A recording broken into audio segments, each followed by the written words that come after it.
¿Sí? Bien. Bueno, vamos a hacer entonces un repasito de intestino grueso.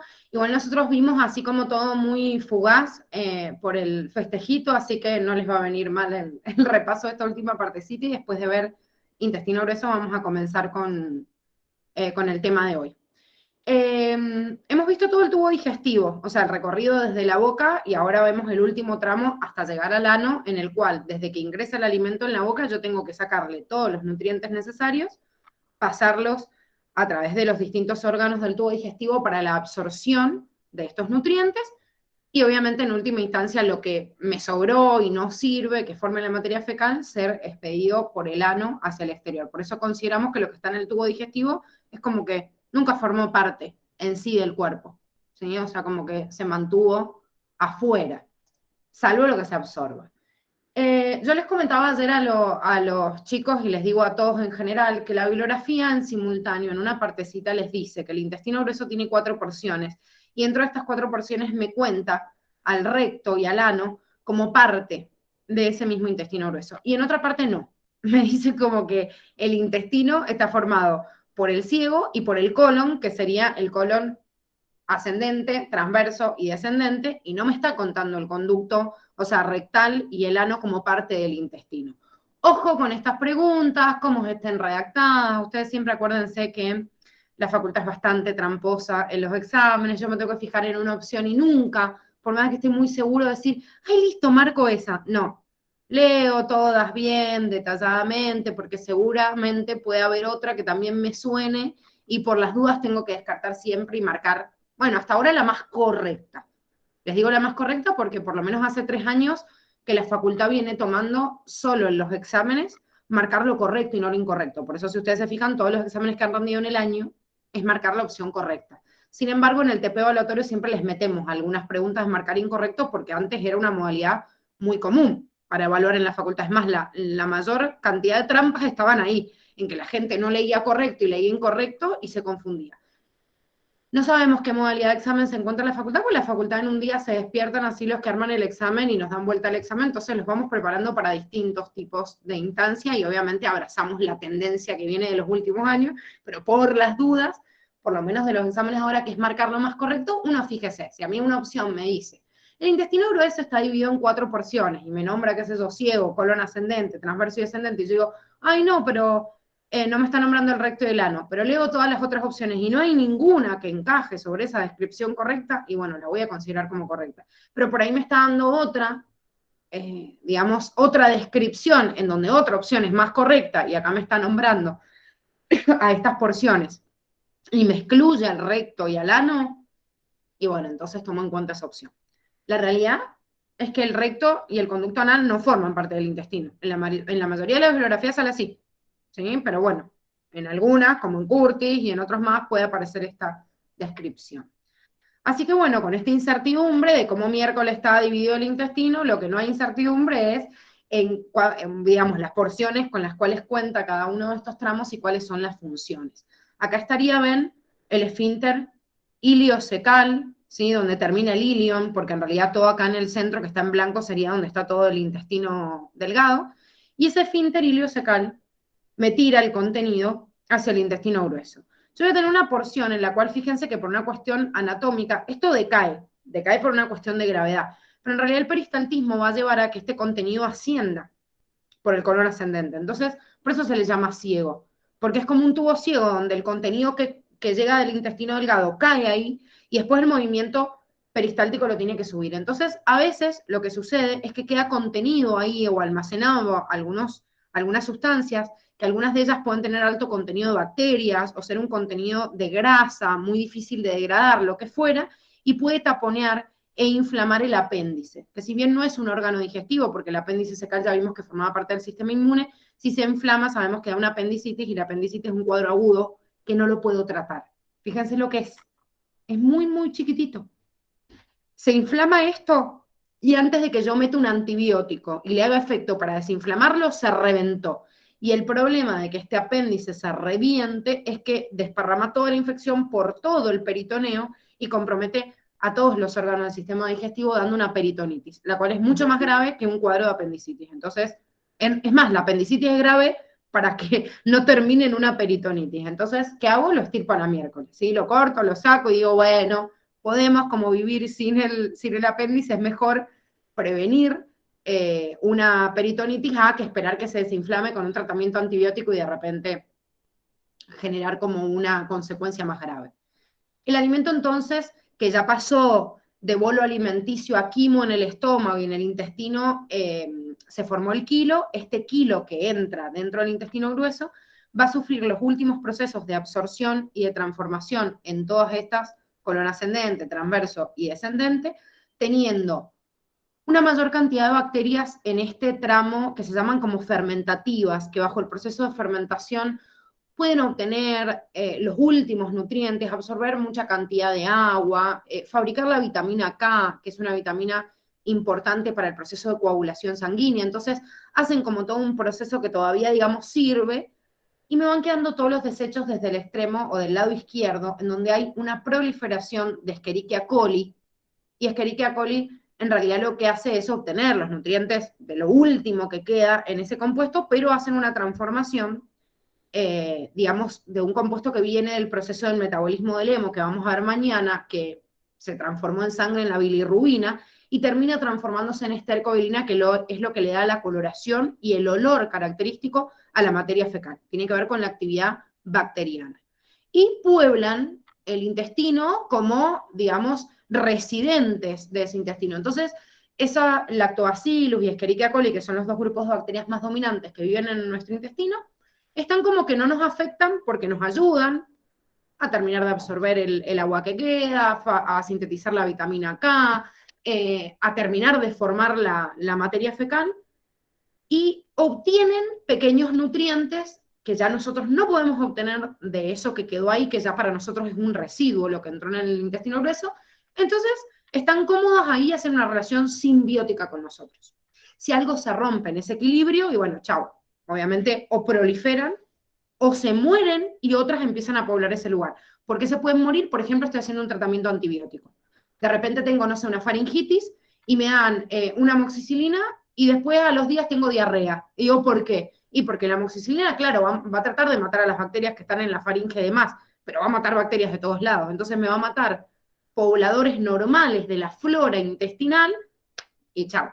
O sea, van a aprovechar otros patógenos y van a empezar a proliferar y me pueden desarrollar un cuadro de gastroenteritis. Sin embargo, las gastroenteritis generalmente son mucho más comunes las virales que las bacterianas, pero las hay también bacterianas.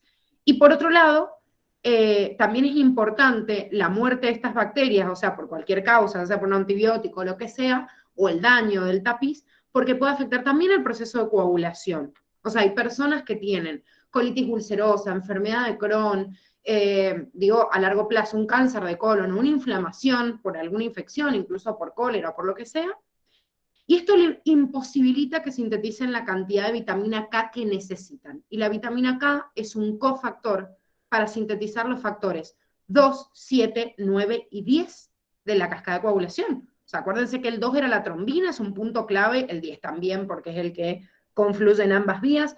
Entonces, si no tengo síntesis correcta de esos factores, también puedo tener trastornos en la coagulación. O sea, que diarreas profusas durante mucho tiempo pueden tener como consecuencia también un trastorno en la coagulación por deficiencia de vitamina K. Entonces, podemos decir que en rasgos generales, una de las funciones más importantes del intestino grueso es continuar la absorción de agua, obviamente, y de los iones, de los casi 9 o 10 litros de líquido que se secretan y se liberan hacia el intestino, se termina de absorber todo en todos los tramos, y el agua precisamente se absorbe en mucha cantidad en el intestino grueso, y hace que en la materia fecal queden 100, 200 mililitros. Entonces, obviamente, la mayor cantidad de ese agua se reabsorbió, y si no se reabsorbe porque hay un daño, es por lo que se genera la diarrea. ¿Sí? O sea que la diarrea es el agua o la cantidad de agua anormal en las heces por dificultad en la absorción, porque hay algo en la mucosa del intestino grueso que ha pasado y que no permite, obviamente, la absorción normal.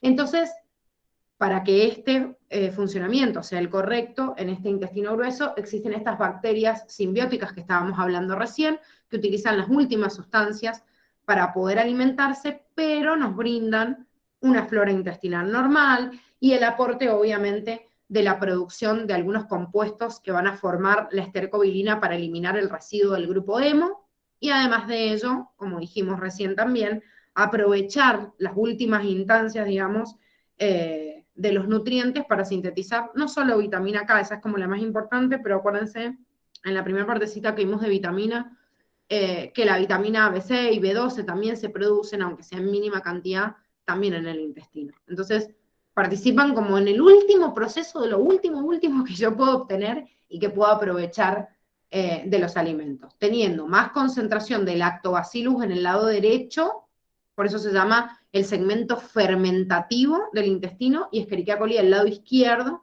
en donde hay dominancia de ella, no es que no haya lactobacillus, y se llama extremo putrefactivo del intestino. Listo, cuando ya terminé este tramo, obviamente se formaron las heces o materia fecal, y esa materia fecal simplemente se almacena en recto y se elimina en ano. Hay cosas que nunca se digirieron, como por ejemplo habíamos visto la celulosa. No hay forma de que un mamífero degrade la celulosa. Entonces esa celulosa permanece como fibra, ayuda a aumentar la cantidad de agua para posibilitar la evacuación, pero nunca pasa como nutriente a la sangre. Entonces va a aparecer lógicamente en la materia fecal. Y algunos desechos como sustancias que no se puedan ingerir, que sean excipientes de algunos alimentos, algo de agua, ¿sí? Como dijimos, 100 o 200 mililitros, bacterias muertas en este proceso, ¿sí? Y algunos desechos de otros compuestos, incluso, por ejemplo, si estamos tomando medicamentos o algo así, también los residuos pueden llegar a caer a esta instancia y es lo que va a formar la materia fecal. O sea que la materia fecal también va a poder cambiar, digamos, como la textura dependiendo del tipo de alimento. Vieron como cuando comen remolacha y que van al baño y piensan que tienen hemorroides, porque de repente ven un montón de tinción y si se olvidan de que comieron remolacha piensan que les pasó algo a nivel intestinal, o a las mujeres piensan que les vino, por ejemplo tiene un color rojizo parecido a la sangre. O a veces determinados alimentos cambian la coloración, el olor, pero el olor y la coloración característica de la materia fecal tiene que ver con la degradación de la cantidad enorme de glóbulos rojos que se mueren en nuestro cuerpo por día. Si no, las heces serían prácticamente de color blanco medio amarillento. Esto lo vamos a ver mañana en metabolismo del hemo, pero por eso es un punto clave decir, está fallando esta instancia, por eso cuando tenemos hepatitis, uno de los signos, así que es indudable que el hígado está fallando, es la decoloración de la materia fecal. Porque todos los nutrientes se absorben y los residuos van a formar una pasta que ya no le sirve a nadie y queda ahí como materia fecal. Pero es como lo más importante en la coloración es la incorporación del residuo de ese grupo del glóbulo rojo. Sí, ese, obviamente. La diarrea la puede causar la desestabilización del mismo intestino por un desequilibrio iónico o lo que sea, y que no haya un patógeno, ¿sí? O sea, que sea un desequilibrio en realidad que tenga que ver con lo iónico o que tenga que ver en realidad con la absorción de agua o del epitelio mismo. Una enfermedad autoinmune que ataque al propio intestino, por eso les nombré recién, qué sé yo, la colitis ulcerosa, la enfermedad de Crohn, bueno, que son todas enfermedades obviamente que atacan a las propias células del intestino. Lo puede producir un virus, lo más común, bacterias, hongos, parásitos que pueden ser protistas o que pueden ser animales. O sea que hay muchos productores de diarrea. Tener diarrea es como un signo, y bueno, y un síntoma si lo redacta el paciente, tan amplio como decir tengo dolor de cabeza. ¡Wow! Hay 1000 cosas que pueden producir dolor de cabeza. Entonces, siempre la diarrea tiene que ver qué otra connotación hay y ver cuál es el motivo. Por ejemplo, o el estar tomando antibióticos. Estás modificando la flora normal, pero ni siquiera es que estás enfermo. Es que en realidad el antibiótico pudo causar como efecto secundario la diarrea, y si yo nada más ayudo, digamos, al cuerpo a no sobrecargar tanto de trabajo esas células, de a poquito la flora intestinal se va a ir reponiendo. Por eso siempre que tenemos diarrea nos dan una dieta que trata de ser, primero, obviamente, que fomente, lógicamente, la retención de ese agua. O sea, alimentos como el queso, como el arroz, bueno, que traten obviamente de no mantener mayor cantidad de fibra en el intestino para que se deposite más agua. O sea, que cuando uno tiene diarrea, no es ideal comer verduras verdes, que son lo que mayor cantidad de agua lleva al intestino, porque nos vamos a ir por el inodoro, obviamente. Y la dieta trata de reponer eso y de reponer líquidos, porque en la diarrea pierdo agua. Entonces, no agua sola, sino tratar de reponer con un agua iónica que sea isotónica para evitar el proceso de deshidratación. Y llevo eso un par de días, porque la mayoría de las diarreas son consecuencias de la desestabilización de la mucosa o por una infección viral. Y ya sabemos que los virus no se matan, así que tengo que esperar que nuestro sistema inmune haga su trabajo y que la flora bacteriana se recomponga bien y esperar nada más. ¿Sí? Pero sí, hay un montón de causantes de diarrea. Bueno, particularmente el Curtis les habla del caso del cólera, léanse ese cuadrito porque es un cuadrito, digamos, de anexo del Curtis.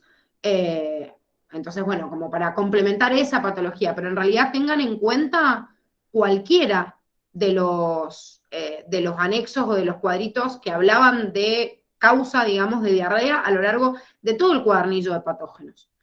Yo creo que vamos a hacer alguna actividad, ya se las voy a compilar para empezar a repasar patógenos, porque ayer por lo menos yo cuando estuve en la presencialidad en todos los grupos tipo Helicobacter pylori, Escherichia coli, Lactobacillus, es como que me miraban como diciendo, alguna vez en la vida lo vi, pero no me acuerdo ni en pedo. Y es como, como importante que a esta altura estemos haciendo como una integración de todo lo que hemos visto, y hay muchos de los patógenos que vimos en unidades anteriores que se van integrando con las unidades de biología humana. Entonces tenemos que ir haciendo un repaso, porque en una pregunta de examen final les van a combinar las dos cosas. Quizás le están haciendo una pregunta que yo la leo y dice, ah, bueno, esta pregunta es de digestivo, pero en varias de las opciones me están redactando cosas que en realidad salen, no sé, en el cuadernillo de Monera, o en el cuadernillo de célula, o en otro. Esta es la instancia importante, chicos, de los globales. Yo les voy comentando esto porque ya entrando en la etapa final, ustedes para que se hagan una idea de que en los globales van a rendir modelos de examen que no han rendido hasta ahora y que aparte no se los puedo tomar hasta ahora. Porque si yo les estoy evaluando digestivo, vamos a tratar de fijar digestivo, pero en realidad en el examen de modelo que les toman en la facultad, en la mayoría de las preguntas, no en todas, pero en la mayoría de las preguntas, hacen integración de contenidos que se vieron en muchas unidades. Entonces, cuando ya nuestra cabeza tiene todo adentro. Y ahí es en donde entran en pánico y piensan que qué mierda se van a acordar de lo que vieron en la unidad 1 o en la unidad 2, pero la verdad es que el cerebro es muy sabio y aunque uno no use el contenido, si ustedes lo leyeron y lo estudiaron en su momento, van a ver que repasando un poquito, el cerebro va como trayendo de la memoria a largo plazo contenidos que ya estaban en su memoria. Entonces, para eso hacemos los talleres de repaso y vamos integrando. Pero porfa, les pido a ustedes, cuando vayan leyendo cada unidad y vean algo que dicen, che, esto me suena, en algún momento lo vi, hagan el esfuerzo de buscar el cuadernillo adecuado y hacer la integración, porque ese trabajo de búsqueda que hacen ustedes es una instancia de aprendizaje importantísimo y nadie puede estar en el lugar de ustedes. O sea, las conexiones y la sinapsis que hace su memoria a largo plazo con las conexiones de la corteza, de la conciencia de ahora, lo hacen ustedes nada más. O sea, no tengo herramientas, tenemos todas las herramientas para tratar de fomentar un montón de cosas, pero no hay herramienta más efectiva que la propia conexión que quiera crear uno. Y ese esfuerzo de buscar y reconectar la información es clave en esta etapa, chicos. Es clave. No están perdiendo el tiempo, están ganando un montón de conocimientos si hacen ese esfuerzo. Bueno, vamos a seguir con glándulas anexas y con enzimas y hormonas, que es el contenido de hoy. Las glándulas anexas del sistema digestivo son glándulas salivales, páncreas, hígado y vesícula biliar. Sin embargo, las glándulas salivales ya las vimos en boca, no se olviden igual que son glándulas anexas, pero ya las vimos porque la saliva la depositan directamente en la boca. En cambio, el páncreas, el hígado y la vesícula biliar vierten sus contenidos a esta altura, que se ve como un agujerito, un punto que están viendo acá, que es un conducto común que se llama colédoco, en este marco que vemos acá, que es el duodeno. Acá en esta imagen estamos viendo el páncreas, pero ahora vamos a ir viendo cada una de ellas. Por ejemplo, acá se ve la vesícula y más arriba acá está el hígado, y toda la secreción de todas esas glándulas anexas van a parar en un mismo punto y van al intestino.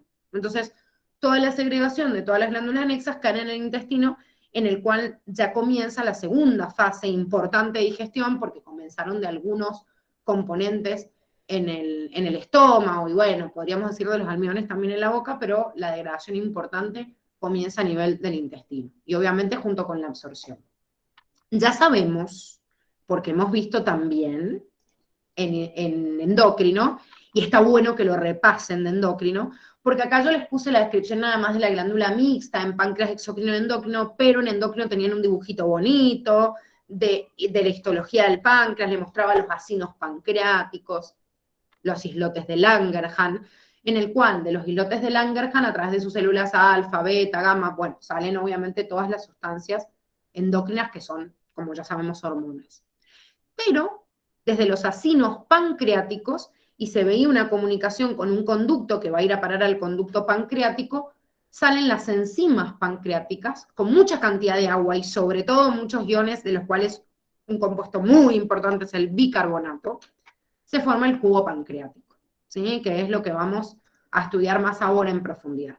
Les puse esta lámina a propósito.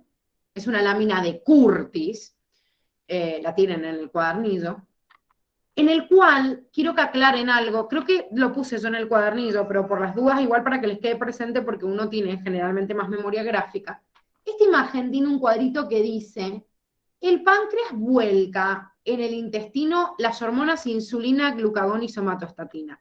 Esto está mal, chicos. Nunca las hormonas van a ir a parar a ese conducto, porque son hormonas, van a la sangre.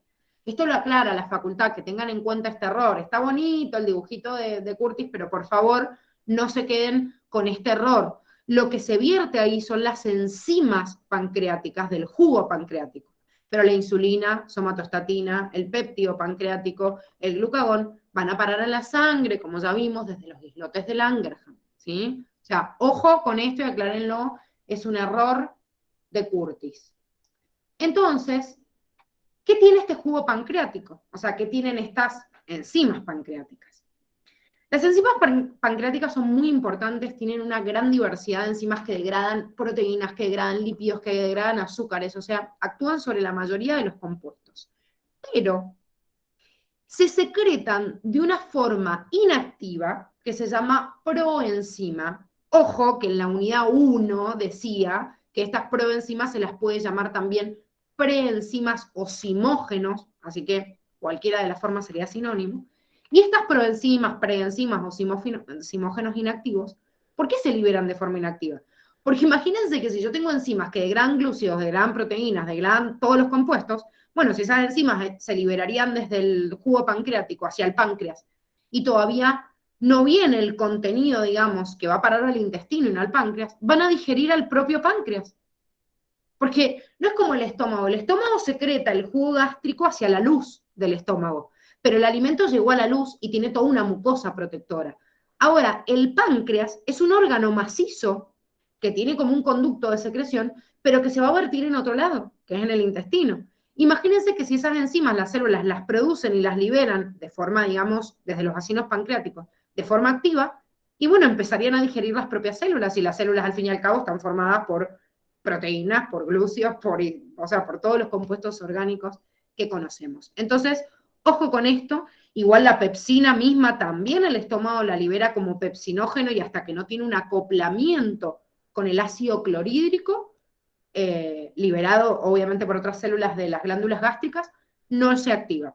¿Sí? O sea que trato de garantizar que hasta que no esté el alimento, o sea, lo que yo quiero degradar, no voy a activar la enzima, sino voy a degradar al propio organismo. Entonces, este jugo pancreático, ya vamos a ver ahora enseguida bien qué enzima secreta en cada uno, pero tiene una enzima muy importante que se secreta como proenzima, que se llama tripsinógeno, y que en realidad es activado por una enzima que libera el intestino. Por eso me dice secretada por el enterocito. Entonces, todas las enzimas pancreáticas viajan de forma inactiva y van a parar al intestino. ¿Ven cómo se ven acá en este conductito? Que ahora lo vemos en otra imagen, pero ese conducto del páncreas se vierte acá en el duodeno, en el intestino. Entonces, claro, están todas inactivas, no hacen nada, no están llevando a cabo ninguna función, pero cuando llega la señal endocrina de que ha llegado el quimo del estómago hacia el intestino y yo tengo que empezar a ejecutar el proceso de absorción, la célula entérica, o sea, del intestino, libera enteroquinasa y activa el tripsinógeno del jugo pancreático en tripsina. La tripsina es una enzima como clave porque primero hace una reacción autocatalítica, ¿ven? Es como que se autoactiva. Quiere decir que hay enteroquinasa un poquito, activa el tripsinógeno tripsina y ya la misma tripsina hace que más tripsinógeno secrete más tripsina. Circuito de retroalimentación positivo, ¿sí? Porque esto aumenta lo que lo produce. Este circuito, Este de la enteroquinasa no, es negativo el control, porque si yo tengo mucha tripsina, el enterocito deja de secretar enteroquinasa. Pero como la misma tripsina estimula al tripsinógeno para secretar tripsina, este circuito entre ellos nada más es positivo. Pero la tripsina es un punto clave porque me activa el quimiotripsinógeno en quimiotripsina, que también es liberado por el jugo pancreático, y un montón de enzimas más como las carboxipeptidasas o lipasas. Ahora vamos a ver todas las enzimas que secreta el jugo pancreático cuando terminemos esto de glándulas anexas, y ahí van a ver toda la cantidad de enzimas que secreta el páncreas, y en todas esas la tripsina hace que se active. Y vamos a ver la función de cada uno, ¿sí? Pero es un punto clave la activación de esta tripsina para que se transforme en enzima y empiece a activar a las proenzimas. Bien, vamos al hígado.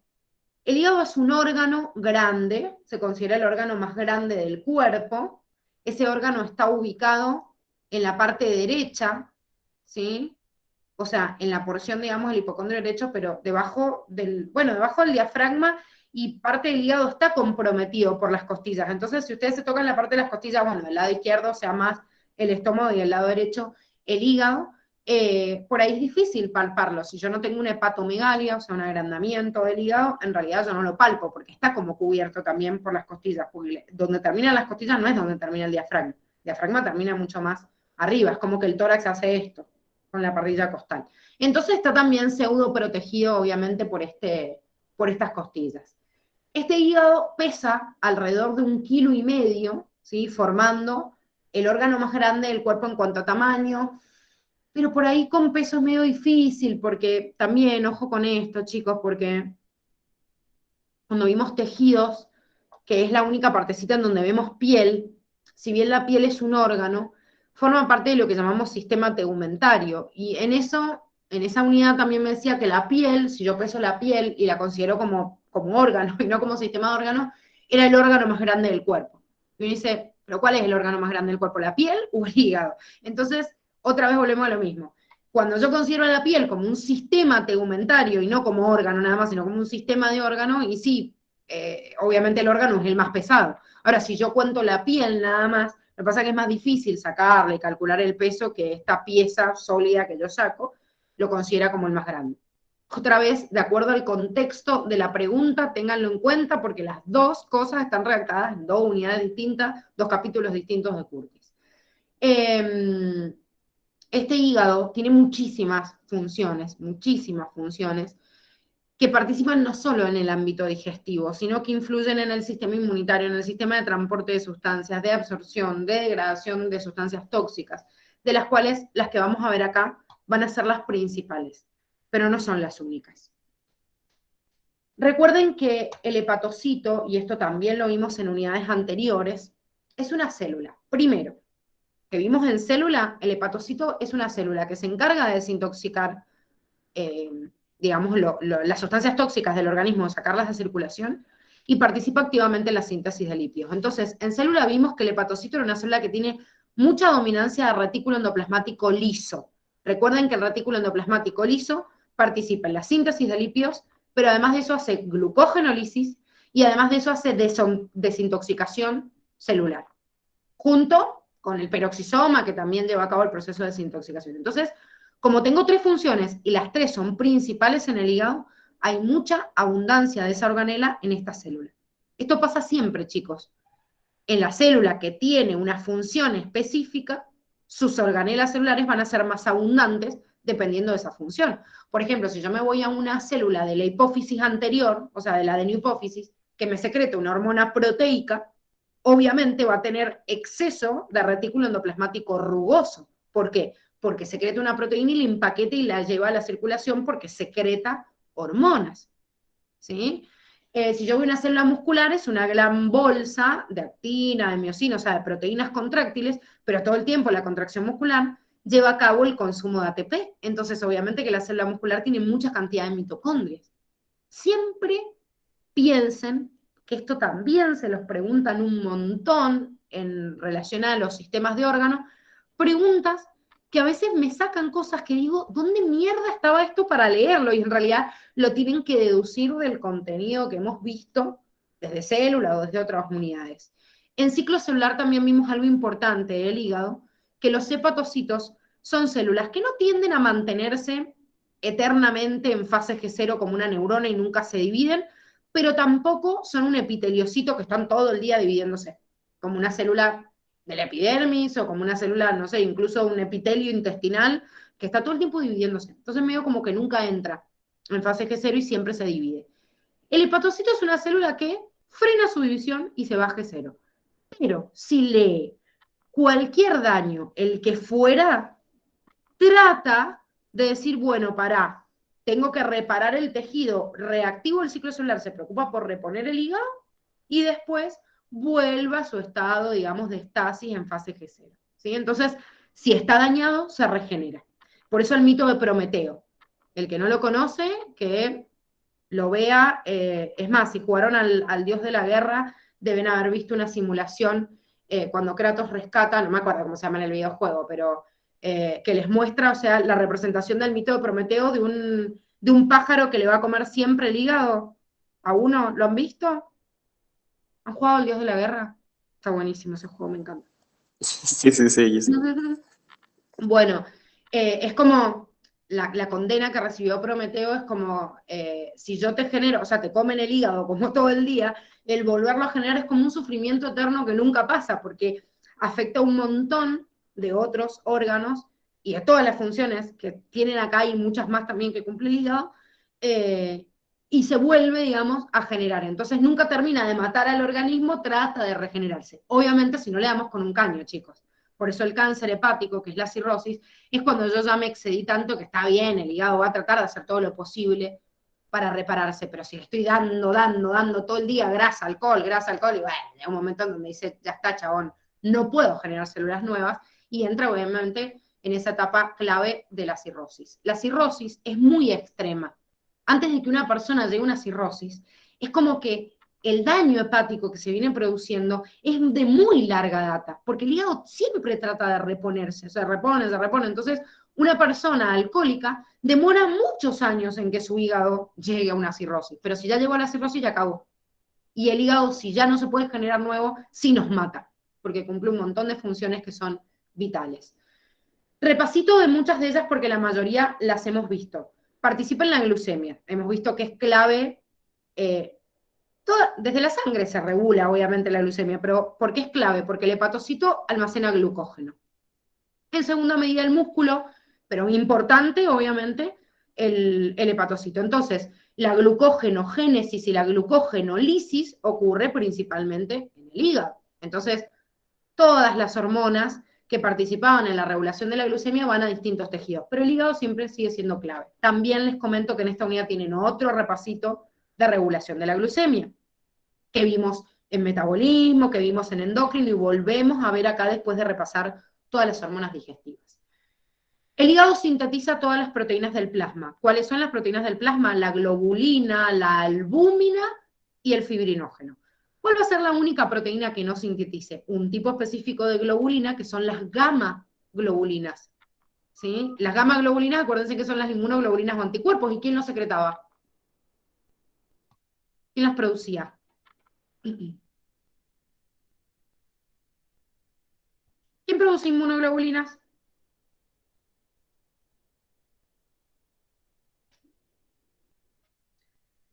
Ah, imagínense que yo le estoy tirando data de célula y no se acuerdan de algo que vimos en inmune, estamos en el horno. ¿Quién secreta inmunoglobulinas o anticuerpos? No era la médula ósea. La médula ósea secreta la célula que lo va a generar, pero el anticuerpo lo produce la célula activa del linfocito B, que es el plasmocito, célula plasmática, pero es cuando se activa el linfocito B. Entonces, ese anticuerpo, los distintos tipos de inmunoglobulinas que hemos visto, obviamente están en sangre, son proteínas plasmáticas, pero bueno, son liberadas por una célula específica del sistema inmune. Todas las demás son sintetizadas en el hígado. El hígado también hace procesamiento de aminoácidos, porque cuando nosotros hablamos de gluconeogénesis o generación de nueva glucosa, parte también de la conversión de algunos aminoácidos y lípidos en azúcares, pero también puede hacer lo contrario. O sea, realizar la conversión de carbohidratos y transformarlos en proteínas. ¿Qué voy a poder sintetizar? Aminoácidos que no sean los esenciales. Acuérdense que vimos en nutrición el viernes pasado todos los aminoácidos y vimos que 8 eran esenciales. Los 8 esenciales los tengo que absorber de los nutrientes, no me queda otro, no los puedo producir. Pero todos los demás que se pueden sintetizar a partir de otro compuesto orgánico, también se sintetizan en el hígado. El hígado también se encarga de la degradación del grupo de la hemoglobina, que vamos a ver el día de mañana, el metabolismo del hemo, ya que todos los glóbulos rojos perdieron su núcleo cuando salieron de la médula y nosotros sabemos que es una célula anucleada que circula por sangre. Entonces, todo el tiempo se están muriendo glóbulos rojos. También vimos en Inmune que los barre el hígado, el sistema macrofágico tisular, o sea, macrófagos, células dendríticas se comen a todos los glóbulos rojos que no me sirven. Entonces, todo el tiempo estoy matando glóbulos rojos y todo el tiempo estoy liberando la hemoglobina que está dentro del glóbulo rojo a la circulación general. Esa hemoglobina tiene compuestos que son tóxicos y que requieren un procesamiento de metabolización de ese grupo hemo, en el cual el hígado, otra vez, es una estrella. ¿Sí? Participa activamente en transformar ese residuo del grupo hemo en bilirrubina. Y que la bilirrubina en última instancia va a seguir toda una etapa de degradación hasta llegar a la coloración, como les decía, característica de la materia fecal. Vemos completo el proceso mañana, se llama metabolismo del hemo, ¿sí? Lo vemos mañana. Mañana vemos 2 funciones, que es el metabolismo de los lípidos, que también es función del hígado, o sea, todo el transporte de lípidos y las lipoproteínas desde el kilomicrón que sintetiza el intestino hasta degradar a las HDL, LDL y cómo transportan, y la degradación del hemo, en donde el hígado es estrella, pero no es el único órgano que participa, y los vemos a los 2 procesos completos mañana. Nos abocamos a eso nada más por la complejidad que tienen, ¿sí? O sea que acá, fíjense, degradación del hemo, metabolismo de los lípidos, pero sepan que es mucho más amplio el tema y que mañana lo vemos en profundidad. Además de eso, almacenan vitaminas liposolubles. También lo vimos en nutrición. Las vitaminas liposolubles A, D, E y K son vitaminas que pueden ser almacenadas porque tienen naturaleza lipídica. A diferencia de las vitaminas del complejo B o C, que como son hidrosolubles, el hígado no las puede almacenar, se disuelven siempre en el contenido plasmático y se libera el exceso por orina. Por eso estas vitaminas, como se almacenan, pueden producir no solo una deficiencia de la vitamina me produce una patología, sino que el exceso también me puede producir una patología, ¿sí? Porque puedo tener una intoxicación por el exceso de esa vitamina. Esto en Curtis también está mal, le sale una vitamina B en vez de la vitamina D, pero la facultad ha hecho esta corrección adecuada, por eso lo tienen ahí bien. Les digo por las dudas, que alguno por ahí esté leyendo o quiera ver las imágenes o leer de Curtis al pedo, no lo necesitan, pero si lo está haciendo van a encontrar acá que no les dice vitamina D, les dice B, es un error de Curtis, esto está corregido en el cuadernillo de la FACO, así que por favor tomen en cuenta que son estas, liposolubles. ¿Qué hace además el hígado? Secreta la bilis. Y uno dice, entonces la vesícula biliar, ¿qué hace? Solo la almacena. O sea, la almaceno ahí como una bolsita de refuerzo, pero en realidad, ¿por qué lo hago? A ver, el hígado tiene tantas funciones que cuando yo estoy comiendo mucha cantidad de grasa, que es en donde participa la bilis para degradar ese contenido, imagínense que si tengo que producir en el momento bilis más todas las funciones que tiene el hígado, y bueno, por ahí el exceso de una comida copiosa de grasa, podría taponear o formar cálculos o dificultar el proceso de digestión si yo no tengo a alguien que lo acople. Entonces, almaceno bilis de más, la guardo en la vesícula, cuando se está produciendo el proceso de digestión la vesícula lo libera y el hígado cuando tiene tiempo y de todas las funciones que tiene, secreta bilis y lo repone. Por eso, ¿se puede vivir sin vesícula biliar? Sí. De hecho, las personas que ya tienen cálculos y son muy grandes y yo no tengo forma de sacar el cálculo sin sacar la vesícula, saco la vesícula y la persona sigue viviendo. Pero claro, no tiene esa reserva de bilis. Entonces, al no tener esa reserva de bilis, lógicamente su hígado va a estar más saturado. Entonces, la persona que no tiene vesícula tiene que cuidarse del exceso de alcohol, de lípidos, de cualquier compuesto con mucha cantidad de degradación de estas sustancias y comerlas en menos cantidad. ¿Sí? Degrada Sí, sustancias extrañas, componentes de residuos de algunos antibióticos, el alcohol, por eso es importantísimo en la desintoxicación, por eso dijimos que tiene abundancia de retículo endoplasmático liso y obviamente también de peroxisomas, e inactiva algunas sustancias de las cuales, por ejemplo, acá nos nombra a las hormonas. Porque las hormonas son sustancias que se secretan en muy pequeña cantidad, porque cualquier glándula y van a parar a circulación. Cualquier célula la agarra ¿sí? Y digamos, las recepciona, y al recepcionar, digamos, esa hormona ejecuta su función. Pero, algunas quedan dando vuelta y quedan de forma activa, y quizás yo ya no las necesito. Entonces, si llegan por la circulación portal, en realidad al hígado, el hígado las termina degradando, ¿sí? O sea, inactivando. No sé qué página es Belu. Si se fijan, no sé si alguno está siguiendo porque el apunte de clase no está ordenado, como les dije, igual que el cuadernillo. Entonces estoy salteando algunas partes, pero es en donde tienen la parte de hígado. Ahí está. Ahí te avisó la lluvia. Bueno, y la vesícula, no tenemos mucho que decir, porque al fin y al cabo dijimos es una bolsita que almacena únicamente. Entonces, almacena obviamente la bilis que viene desde el hígado, ¿sí? La almacena y después la vierte a través de este conducto que ahora lo vemos en una imagen, el conducto común, y en esta vesícula les he puesto el dibujito de cómo se verían los cálculos. Los cálculos se forman por precipitación de algunos solutos con calcio, con otros iones que tienden justamente a precipitar, y que si no hay remoción o no se van, o por ahí de mala suerte, nada más de tendencia a formar, se pueden formar cálculos en distintos tipos de tejidos. Si se almacena mucha cantidad de cálculos en la vesícula, desgraciadamente no se puede sacar ese calculito solo. Es tan chiquitita la vesícula que en realidad lo que se hace por la paroscópica es directamente extraer la vesícula. Por eso si hay muchas piedras, o sea, yo trato de disolverlas, de diluirlas a través de la medicación, pero si no puedo, se termina extirpando toda la vesícula. Si ustedes se fijan, el páncreas tiene un conducto que se llama conducto pancreático, que vemos acá. Este sería el conducto hepático, el que viene del hígado, y el conducto cístico es el que viene de la vesícula biliar y se une y se fusiona. Entonces me llega acá un conducto que se llama conducto colédoco, que es el conducto como común, que digamos unifica todo, y ese conducto colédoco tiene un esfínter acá, en donde les estoy poniendo el puntito rojo, que se llama esfínter de Body. El esfínter de Body es el que se abre o se cierra dependiendo los estímulos de distintas hormonas para vertir su contenido en el intestino.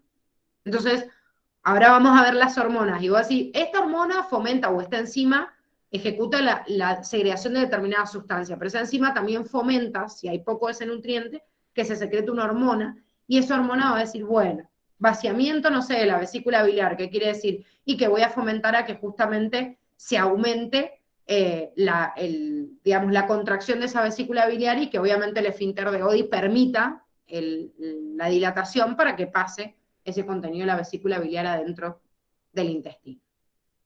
Bueno, esta es otra imagen que también está en el Curtis y también se visualiza bien digamos, la fusión de los conductos, de los tres conductos hasta llegar al conducto colédoco. Lo que pasa es que como en la imagen de Curtis no le sale, o sea, no se entiende bien cuál es el colédoco y no le sale el esfínter de Body, por eso les puse esta imagen en donde está marcado el esfínter que permite la apertura. No es que siempre está abierto y tipo cuando secreto va a parar al intestino. Obviamente tiene una regulación hormonal. Bien, repasemos ahora todas las enzimas. Algunas las hemos ido nombrando a lo largo de la unidad y otras no las nombramos acá por primera vez, pero para poder entender cómo se va produciendo la degradación de los compuestos, ¿sí? ¿Qué aporte hace cada uno de los órganos del sistema digestivo? La boca ya habíamos visto que secreta dos enzimas digestivas, porque dijimos tres enzimas, pero la lisozima no es una enzima digestiva, es bacteriolítica, por eso la vimos también en sistema inmune. Pero secreta dos enzimas digestivas, amilasa salival, que actúa sobre los almidones o grandes azúcares, y los degrada oligosacáridos o disacáridos más chiquititos, como por ejemplo la maltosa. La lipasa lingual, que va a actuar sobre triglicéridos y va a producir compuestos más chiquititos, o sea, glicerol y ácidos grasos, se secreta en la boca, pero recuerden que no tiene su activación hasta que no llega hasta el estómago, porque necesitaba el pH ácido para activarse. Estómago. El estómago secreta pepsina, que lo vimos como característico, que degrada proteínas a polipéptidos, y si bien en la parte de estómago en el Curtis no les nombra esta lipasa, también es una enzima del estómago. Por eso les dije que vemos todas las enzimas juntas, así no se hace lío, porque ahí van a tener, digamos, el resumen de todo lo que vimos y lo que se agrega acá para tener en cuenta todas las enzimas que se secretan. La lipasa gástrica es una enzima que degrada triglicéridos, al igual que la lipasa lingual, pero acuérdense que la lipasa lingual se activaba en el estómago. Entonces medio como que la lipasa gástrica actúa en el estómago, pero la lipasa lingual también se activa en el estómago. Y Curtis le da este dato que es importante, les dice de 10 al 25% de los lípidos se degradan con la lipasa gástrica.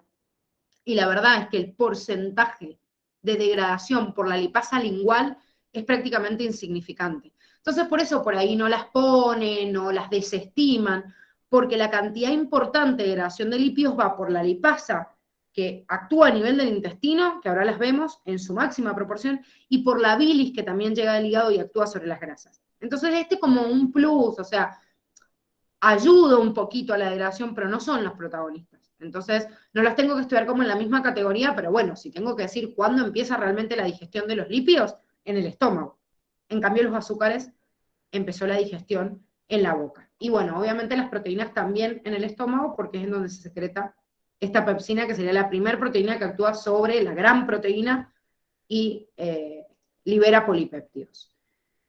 El páncreas, que nombramos recién, tiene un montón de enzimas, como les dije recién, todas liberadas como enzimas inactivas y después se activan gracias a la activación del tripsinógeno a tripsina. Acá ya tienen el nombre de la enzima activa, ¿sí? Solo el Curtis les nombra la tripsina inactiva como tripsinógeno y la quimiotripsina como inactiva quimiotripsinógeno. Todas las demás, o sea, tienen el nombre que están viendo ahí y de última... la diferencian como inactiva y activa nada más, o sea, no es que tienen un nombre distinto, o no está detallado en la bibliografía, así que ni se enroscan en eso, solo conozcan el nombre inactivo de estas dos. Tripsina entonces hacía como una activación autocatalítica y activaba a la al quimiotripsinógeno para dar quimiotripsina, y ayuda a activar todas las demás. Pero acá están separadas de acuerdo a los grupos de alimentos sobre los cuales actúan. El páncreas libera una enzima que actúa también sobre almidones para dar polisacáridos y disacáridos más chiquititos. De la misma forma que la amilasa salival, hay una amilasa pancreática. También tiene una enzima que actúa sobre los lípidos. De hecho, es como una de las más importantes, que es la lipasa pancreática. Degrada grasas a ácidos grasos, obviamente, y a glicerol. De la misma forma que la lipasa lingual y la liposa gástrica, nada más que en mucho mayor porcentaje. Es como la estrella, ¿sí? Como dijimos recién, es como en mucha mayor proporción esta lipasa. Después tenemos sustancias que actúan sobre las proteínas, que son estas tres.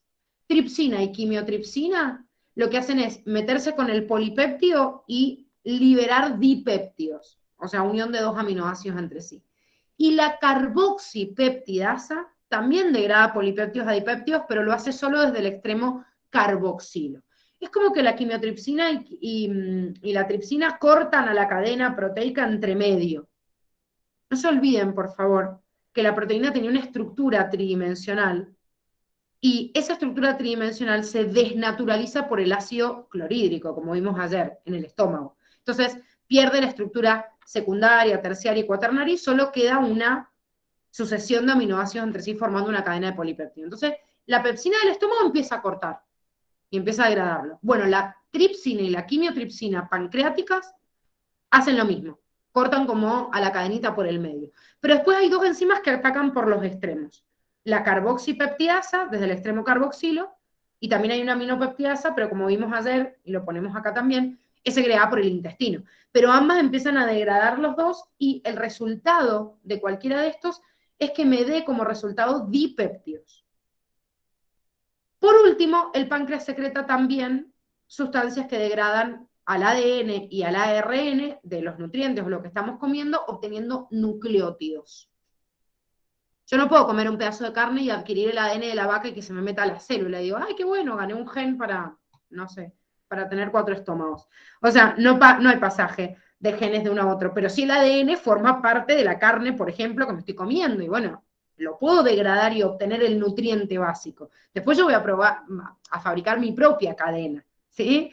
Sí, estaría bueno que hubiera un pasaje así, pero bueno, no somos bacterias que tipo nos tocamos y por conjugación pasamos material genético, pero sí el nucleótido puede ser obviamente una fuente y voy a obtener nucleótidos a partir de estas enzimas. Entonces, fíjense, ya tengo a nivel, digo, del páncreas, enzimas que me han degradado el almidón a polisacáridos más chiquitos y disacáridos, las enzimas proteicas han obtenido dipéptidos y estas enzimas que son, digamos, de los ácidos nucleicos, han obtenido nucleótidos básicos. El hígado complementa la digestión de las grasas también secretando bilis, y esto lo vamos a entender bien, como les digo, en el proceso de mañana de metabolización de los lípidos, pero digamos que se suma a las lipasas. O sea, la bilis junto con la lipasa pancreática, lingual, gástrica, ataca a los distintos grupos de lípidos. Lo que pasa que la bilis actúa sobre todo en el proceso de reesterificación y de degradación de los esteroides, o sea, de los derivados del colesterol. En cambio, las lipasas actúan más sobre los triglicéridos. Acuérdense que eran dos familias de lípidos distintos. Pero el intestino, además de liberar esta enteroquinasa duodenal, a veces la tienen anotada así como sinasa o quinasa, son sinónimos. Bueno, como hemos visto en otras unidades también, depende de cómo hagan la traducción, activa las enzimas pancreáticas, pero libera enzimas que fíjense que ya están actuando sobre lo último, para obtener el compuesto que yo después puedo absorber.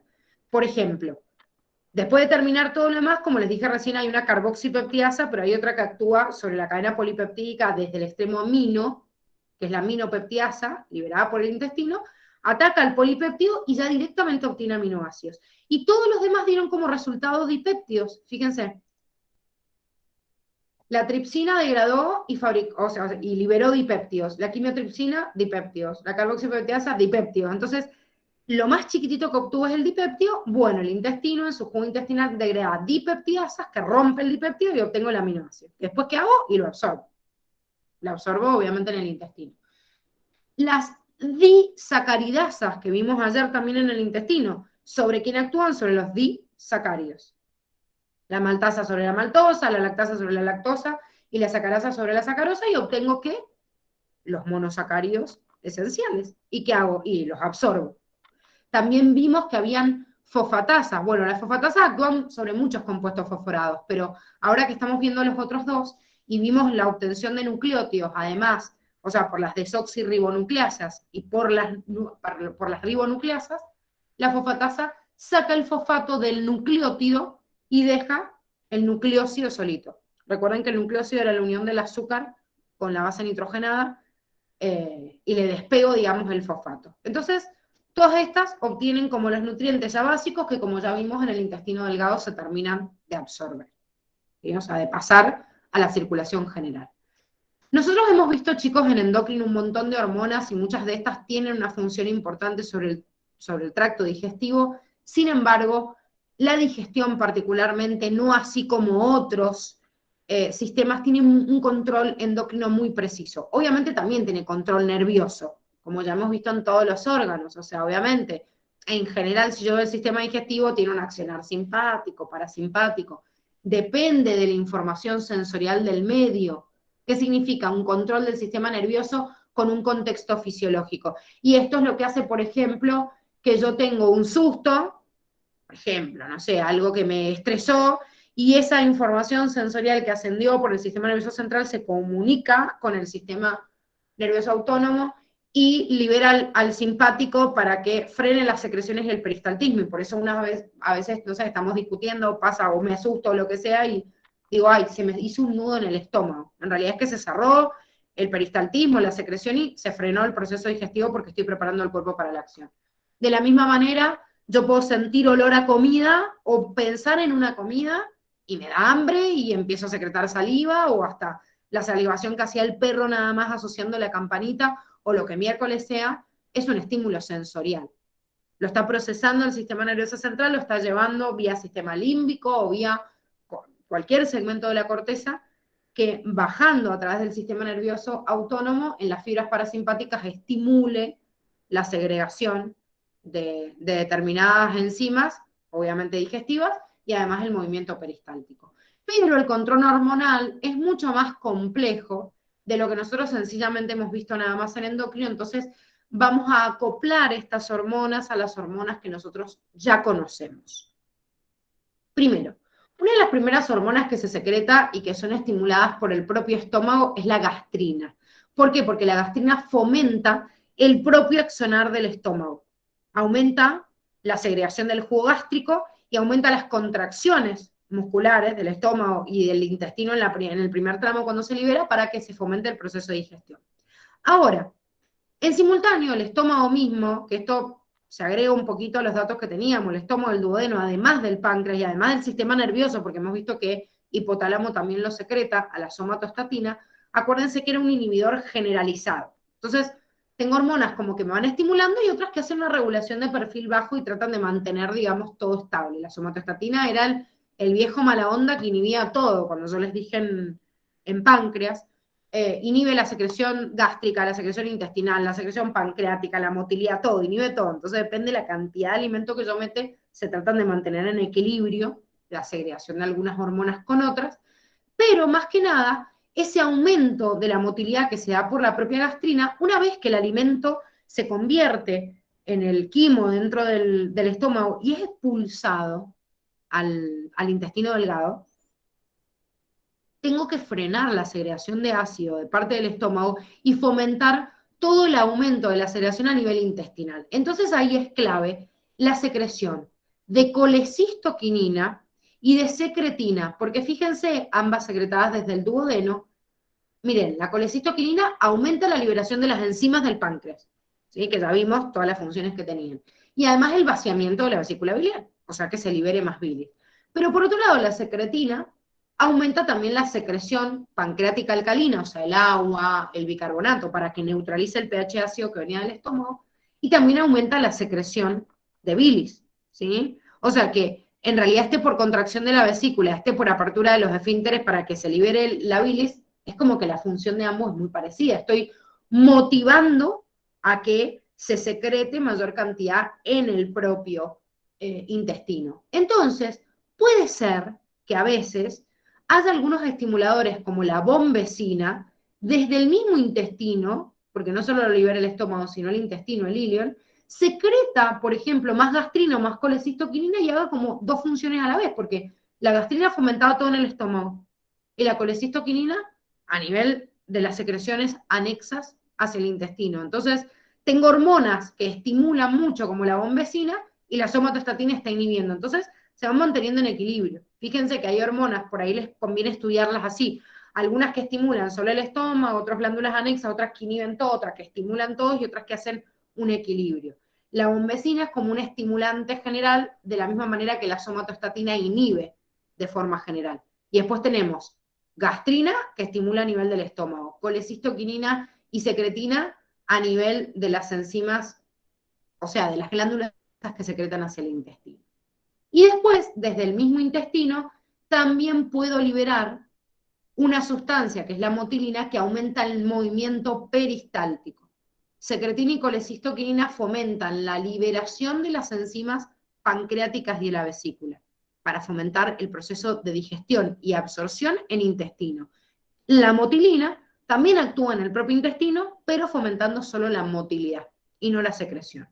Y por último, de las que ven, no, perdón, penúltimo, tienen el enteroglucagón, que ya se libera en la porción final del intestino, o sea, de la porción del colon, que se encarga, como ya estoy en el tramo final, de inhibir de la misma forma que hacía la somatostatina, pero ya para que no siga llegando más alimentos, si no queda, obviamente va bajando el contenido que hay en el intestino, inhibiendo la segregación ácida de parte del estómago, y además de eso, motivando a que lo que ya se pudo absorber, el páncreas secrete más insulina para que la insulina pueda ser metida en las células o, como ya saben, la insulina también fomenta la glucógenogénesis. Entonces, si me sobra glucosa y ya no necesito meter más en las células, bueno, las mando a almacenar al hígado. Y el PIG, liberado por el duodeno, también inhibe la motilidad gástrica y el vaciamiento gástrico. El enteroglucagón lo hace en la porción final. Este lo hace como en el duodeno, para que, si yo ya tengo el contenido del intestino, trato de que el estómago frene el movimiento peristáltico y sobre todo la segregación. Recuerden que es muy grave que ese pH ácido del estómago vaya a pasarse a otro lado. Es más, puede generar una úlcera duodenal si llega al duodeno. Entonces, trato de frenar, digamos, por todos lados la segregación de ese ácido y la disminución de la motilidad del estómago. Chicos, sé que es un montón de contenido, la parte de enzimas y hormonas generalmente se mezclan bastante o se hace bastante lío, Léanlo bien, quiero que les asiente la información en la cabeza. Mañana vamos a ver transporte de lípidos y metabolismo del hemo porque son temas que hemos salteado porque como son bastante heavy, queremos verlos solitos. Y después de que hayamos visto todo eso, porque nos queda solo una partecita de regulación de la glucemia, que es un poco un repaso de lo que hemos visto, después de haber asentado el conocimiento como más heavy de toda la unidad, quiero que se metan de cabeza el fin de semana a ponerse al día en digestivo. Sé que también tienen pendiente el otro examen, pero tienen como un fin de semana largo para ponerle o para meterle a las dos cosas. Y cuando el martes nos reencontremos, vamos a dejar la clase del martes solo para ver regulación de glucemia en unos minutitos y vamos a hacer un repaso general de todo lo que más les haya costado. Entonces, vayan leyendo y váyanse anotando todas las dudas, así el martes hacemos clase de repaso y recién el miércoles ponemos el TP de esto, ¿sí? Entonces, el martes asentamos, repasamos enzimas, repasamos hormonas, pero necesito que ustedes también lo leen, lo piensen, saquen polvo de las unidades anteriores y lo repasen, porque más que entender esto es memorizar muchas cosas. Desgraciadamente tenemos que hacer listas de control y decir, esta hacía esto, hacerse dibujitos para combinarlos, porque no es entender mucho, sino acordarse, memorizar. ¿Sí? ¿Alguna pregunta?